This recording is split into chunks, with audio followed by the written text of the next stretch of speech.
For President Trump, a new emphasis on working with Democrats on tax reform and other issues, despite sharp differences in the past. If you look at some of the greatest legislation ever passed, it was done on a bipartisan manner.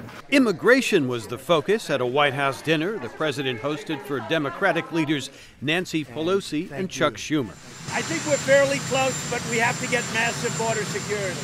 But Democrats are only willing to go so far, and that does not include support for a border wall with Mexico, says Schumer. Look, I made it so clear to the president that there is not going to be a wall. At one point he said to me, "Go easy on the wall." I said no. Many Republicans oppose the president's outreach to Democrats, which began with an agreement last week to put off fights over the budget and raising the debt ceiling.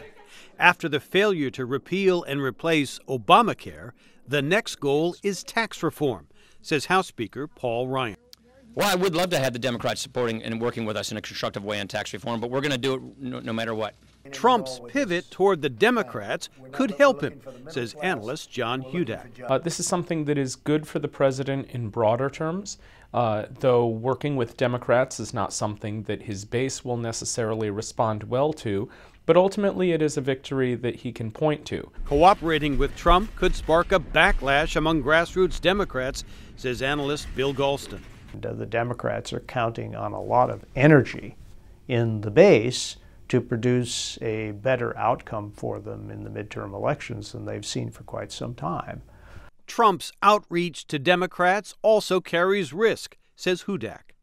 Rank-and-file Republicans and deeply conservative Republicans will not stand for that.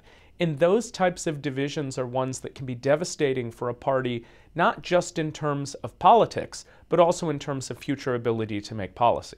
The country remains polarized, but polls show voters want the parties to work together, says Gallup pollster Frank Newport. When we actually asked the public, should our officials compromise more or stick to principles, we just asked that question this last weekend, and they strongly, majority said, oh no, we want our leaders to compromise.